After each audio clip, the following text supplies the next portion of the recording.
Сәлем достар, бүгінгі тақырып сатушы мен клиент. Сіз өзіңіздің клиенттеріңізді жақсы көрмесеңіз, керемет сауда болады деп айта алмаймын. Өйткені сіздің ішкі состояниеңіз, көңіл күйіңіз всегда клиенттерге беріледі. НЛП-да петля обратной связи деген болады. Сіздің ішкі состояниеңіз, ішкі көңіліңіз всегда айналаңыздағы адамдарға беріледі. Мысалы, өзіңіз бақылап көріңіз, 3 күнде ашумен жауап беріп, ашуланып тұрыңызшы, сіздің клиенттеріңіз де сондай состоянияға жетеді.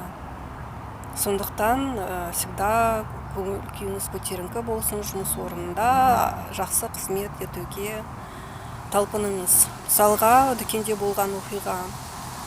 Мен сұрай қойдым, мына орындықтың бағасы ма, әлде столдың бағасы ма дегенде, сатушы дүрсе қоя берді. Сіз не оқи алмайсыз ба? Мұнда орындық деп тұр жазылған, мұнда стол деп жазылған деп.